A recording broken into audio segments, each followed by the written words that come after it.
Welcome to the Cenario Podcast, your guide to mental health and well-being. Each episode, we uncover practical tools, discuss expert insights, and explore how supplements can transform your mental health journey. Get ready to learn, grow, and thrive with us. Hey everybody, and welcome back for another deep dive with us. Today we're going to be talking about something that's super important, but can be tough to talk about. Yeah, it can be tough. And that is suicidal ideation. Yeah. You know, folks might be tuning in for all sorts of reasons. They might be worried about someone they know, or they could be doing research, or maybe they're just curious about it. But no matter what the reason is, we're here to give you the facts. Yeah, sure. And make sure that we're giving you a clear understanding of it based on solid info. That's right. You know, we really want to approach this subject with sensitivity and awareness. Yeah. So let's start by really understanding what suicidal ideation actually is. Okay. Yeah. So what is suicidal ideation?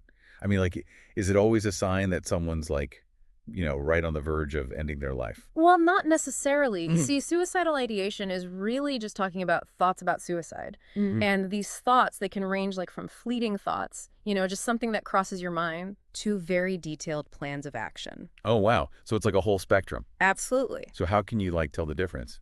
Yeah. Between someone who's just having kind of passing thoughts, right, and someone who's actually, in immediate danger. It's helpful to think of it as passive versus active suicidal ideation. Oh, okay. So passive ideation might involve thoughts about death or maybe wishing you weren't alive. Right. But you don't have a concrete plan in place. Okay. Active ideation, though, that's when those thoughts are coupled with a specific plan for how they would end their life. And that's when it becomes much more urgent. Yeah, that makes total sense. Yeah. That's a really helpful way to think about it. Yeah. It seems like a lot of folks might just assume that any thought of suicide means someone's in immediate danger. Right. But that's not always the case. Not at all. I'm kind of curious about just how common suicidal ideation actually is. Yeah. Do we have any numbers on that? Research actually suggests that 9 to 12% of people experience suicidal thoughts at some point. That's a lot more than I would have thought. Yeah, it's more common than you might think. So it's likely that, even someone we know has dealt with these kinds of thoughts. That's right. That's really powerful. And it definitely underscores how important it is to talk about this stuff openly. Yeah, we need to break down the stigma. Absolutely break down the stigma so that people feel comfortable coming forward. Yeah, exactly. But what actually leads someone to have these thoughts in the first place? Yeah. Is there one root cause? Well, it's really rarely just one single factor. Okay. It's more like a puzzle. Oh. Where several pieces kind of contribute to the bigger picture. Mental health disorders often play a role. Okay. So conditions like depression, PTSD, bipolar disorder. Okay. These are all strongly associated with suicidal ideation. Yeah, those are all really, really tough things to deal with. So it makes sense that, they would contribute to this. They can make life feel incredibly challenging. Yeah, definitely. And I've also heard that substance abuse can be a factor. Yeah. How do drugs and alcohol kind of fit into this puzzle? Well, substances, they can cloud your judgment. They can increase impulsivity. Yeah. And they can even amplify existing mental health conditions. Right. So if you're already struggling, it kind of makes things worse. Absolutely. All of that can increase the risk of suicidal thoughts. Okay. It's like adding fuel to the fire almost. Yeah. It intensifies struggles that are already there. Yeah. What about the impact of trauma or abuse? Yeah. Can you explain how those experiences might contribute to suicidal thoughts? Of course. Trauma and abuse, whether it's physical, emotional, or sexual, right, it can leave deep scars on a person's mental well-being. Yeah. It can contribute to feelings of worthlessness and hopelessness, which can then lead to suicidal thoughts. Right. So far we've been talking about external factors, but what about brain chemistry? Yeah. I know that's super complicated. It is complex. But can you break it down a little? Well, we'll think of it this way. Neurotransmitters, which are the chemical messengers in our brains, they're responsible for regulating our moods and our impulses. Right. And when there are imbalances in those neurotransmitters, like serotonin or dopamine, it can make a person more vulnerable to suicidal thoughts. So it's a combination of things, right? Stuff happening on the inside and stuff happening on the outside. It's this complex interplay. That can kind of create this perfect storm. Right. But how can you tell if someone's actually struggling with these thoughts? Yeah. Like, are there clear warning signs? Well, some signs are more obvious than others. Okay.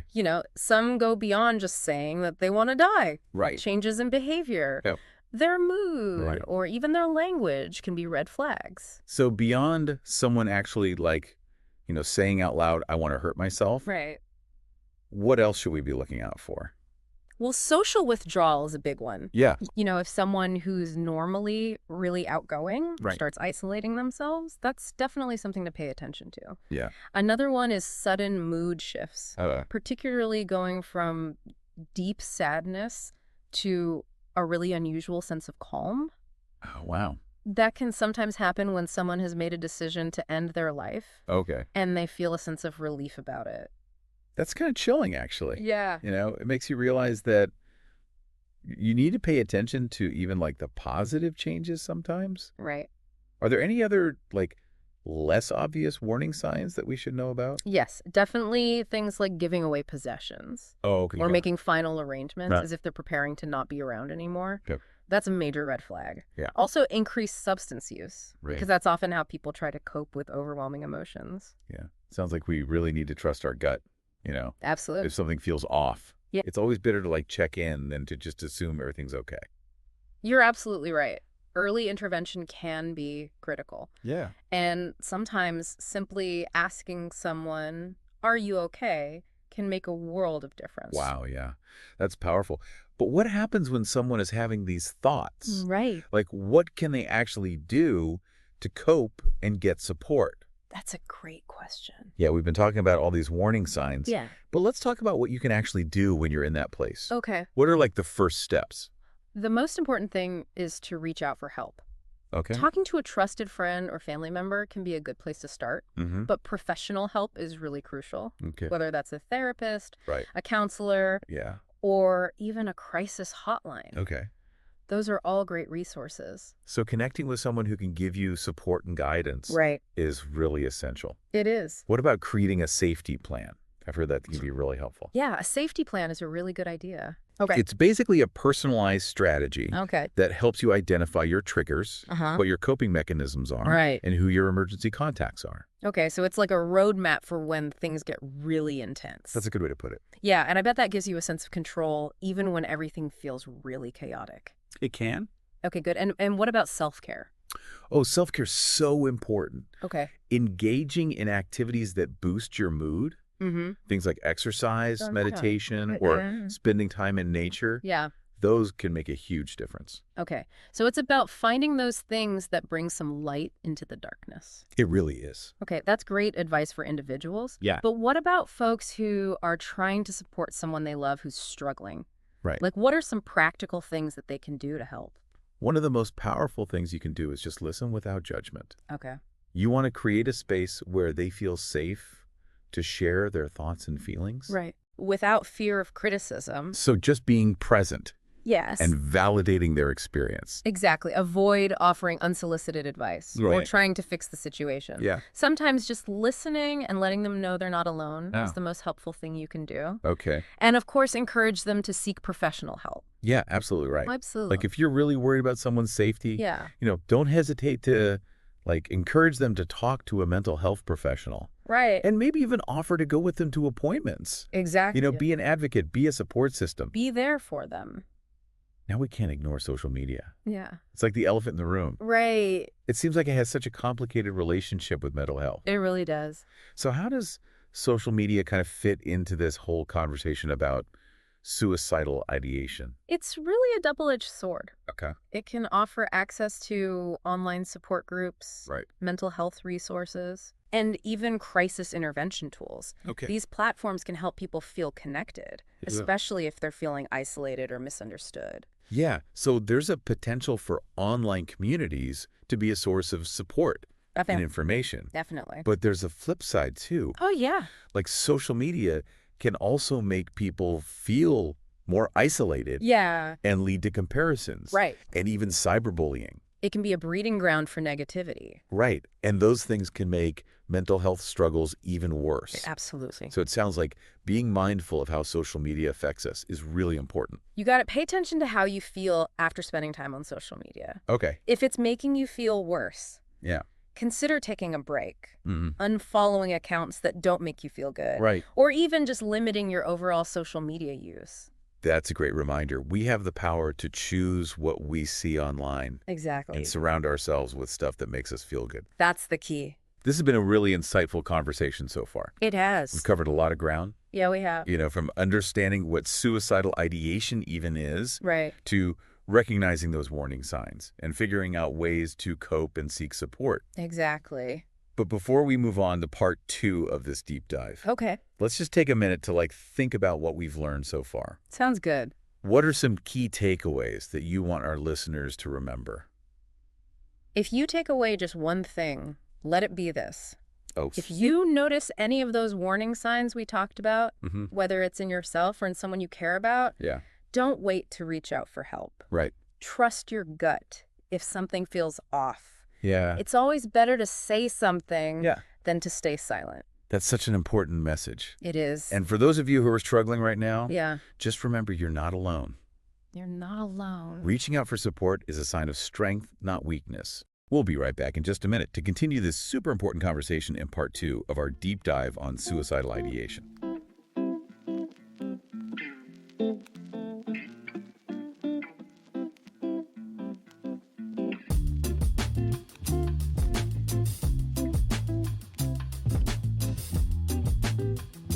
Welcome back to our deep dive on suicidal ideation. So before the break, we were talking about warning signs and risk factors. Right. And I think it's important to clarify the difference between suicidal ideation and suicidal behavior. That's a really important distinction. Yeah, because I think those terms get used interchangeably sometimes, Yes, you do. but I'm guessing they don't actually mean the same thing. They're definitely distinct concepts. Okay, so can you break that down for us? Sure. So suicidal ideation, as we've talked about, refers to those thoughts about suicide, which can range from fleeting thoughts Okay. to persistent and really intense ones. So suicidal behavior is the actual actions someone might take Exactly. based on those thoughts. Yes. It involves actions that someone takes towards self-harm or suicide. Okay. And that can include things like Right. creating a plan, Mm. writing a note, Yeah. self-harming behaviors like cutting, or even attempting suicide.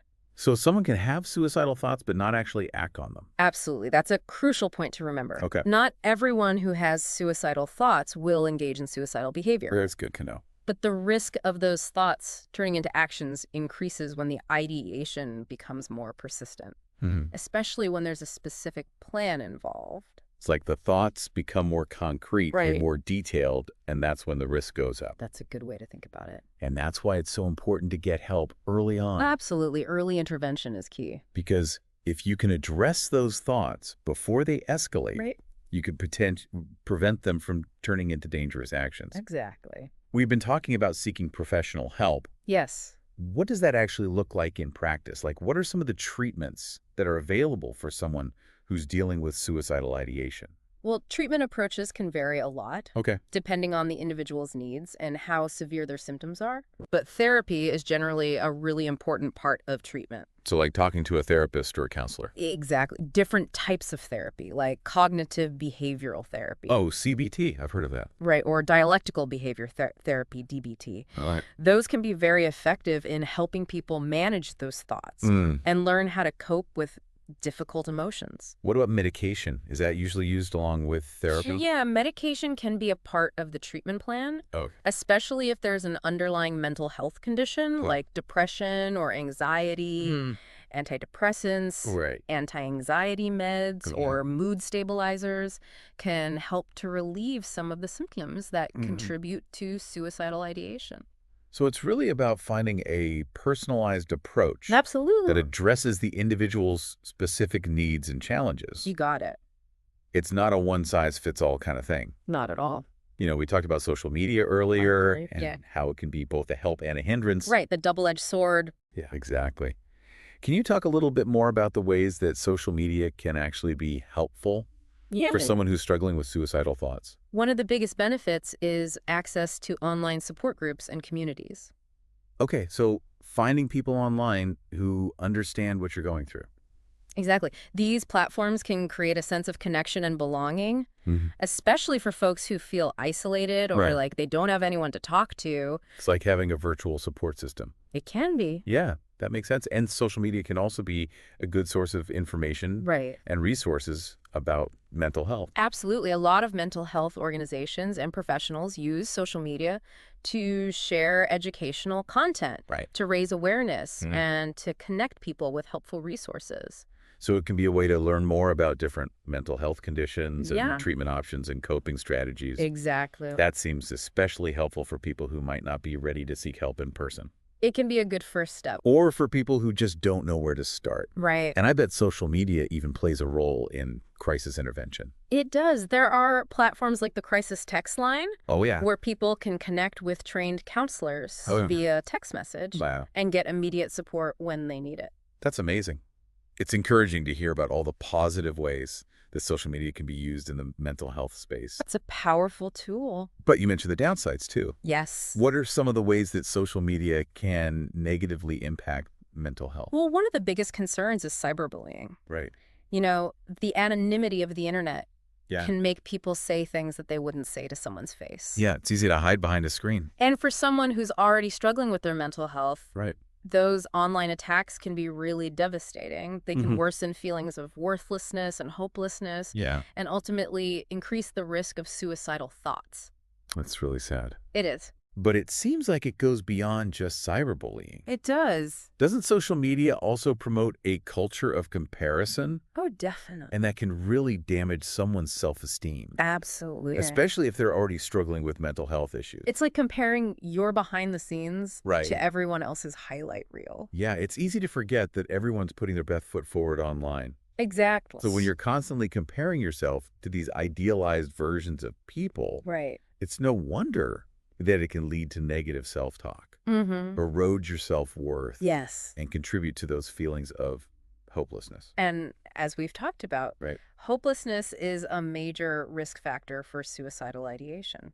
So it sounds like the key is to be mindful of how social media makes you feel. You've got it. Like, really pay attention to your emotions when you're scrolling. Yes. If you find that it's triggering negative thoughts or feelings, Right. maybe it's time to take a break. Yeah.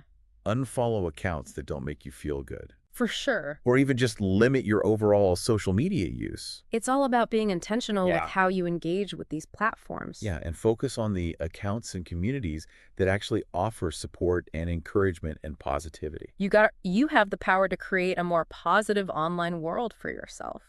This conversation has been so eye-opening. It has been a good one. It's clear that social media can be a really powerful tool, It is. but it's so important to use it wisely Yeah. and to protect your mental health in the process. That's the key.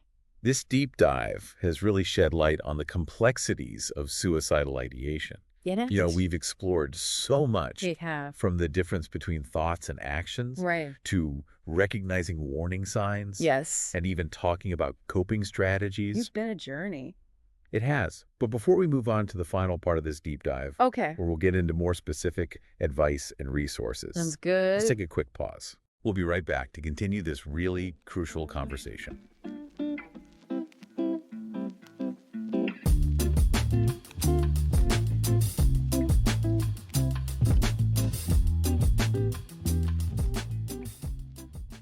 Okay, we are back for the final part of our deep dive into suicidal ideation. It's been a lot to unpack. It really has been. You know, it's a heavy topic, It is. but it's so important to talk about it. Absolutely. You know, and I think we've gained a much deeper understanding of just how complex this issue really is. Yeah, I think so too. So we've covered a lot of ground. You know, Right. we talked about what suicidal ideation even is, you know, the whole spectrum of those thoughts. Yeah. We identified the warning signs and the risk factors. Right. And we even dove into that whole like double-edged sword thing with social media. Yeah. It's all connected. Yeah, it really is. And before we wrap up, I want to go back to something we touched on earlier. Okay. That whole idea of early intervention. That's crucial. So for our listeners, what are some key takeaways when it comes to recognizing the signs Right. and knowing when to get help, either for themselves or for someone they care about? You know, the most important thing is this. If you see those warning signs that we talked about, Yeah. whether it's in yourself or in someone you're worried about, Right.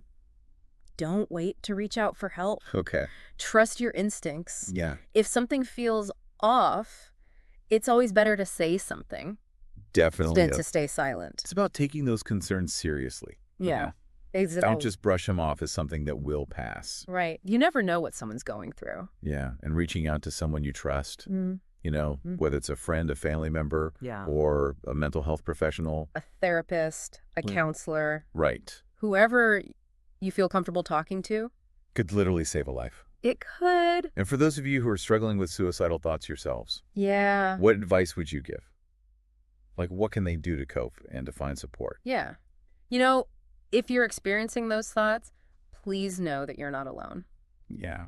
And there is hope. Reaching out for support is so essential. Right. Whether it's talking to a therapist, calling a crisis hotline, or even just confiding in a friend or a family member, breaking the silence, and letting someone know what you're going through. Right. That's a crucial first step. It can be so hard to take that step. It can. But it's important to remember that there are people who care. Yes. And there are resources that can help. Absolutely. And remember, those resources are available 24/7. Wow. You don't have to go through this alone. Okay. That's so reassuring. There is help and there is hope. This deep dive has been really heavy. It has. But I hope it's also given everyone listening a sense of empowerment. I hope so, too. Suicidal ideation is a serious issue. It is. But it's not something that you can't overcome. Right. With the right support, people can heal. Absolutely. And recover and find a brighter future. I completely agree. Remember, if you or someone you know needs help, please reach out. Yeah. There are people who care and resources that can make a real difference. And, if you're looking for some more ways to support your mental well-being, be sure to check out the resources over at Cenario. They're great. They have a fantastic selection of mental health supplements that are designed to promote relaxation, stabilize your mood, and improve sleep quality. It's all about taking a holistic approach. Exactly. And their supplements are made with natural ingredients. They are. So they're good for you. That's right. And you can even take their mental health supplement quiz. Oh, yeah, that's a good one. To get personalized recommendations. It's helpful. Based on your specific needs. Right. It's a really great way to find the right support for your own unique journey. It is. And of course, while supplements can be a helpful part of a holistic mental health plan, they should never replace professional treatment. Absolutely. So if you're struggling with suicidal thoughts or any other mental health concerns, it's so important to reach out to a qualified healthcare professional. They can give you the guidance and support you need. Exactly. Well, thank you so much for joining us for this deep dive into suicidal ideation. It's been a pleasure. It really has. And just remember, you are not alone. You're not. And there is hope. So reach out. Reach out. Seek support. Yes. And take care of yourself. Thanks for tuning in to the Cenario podcast. Don't forget to visit Cenario.com for more expert tips, articles, and supplements designed to support your mental health. If you enjoyed this episode, remember to subscribe and share it with a friend. Until next time, take care of yourself.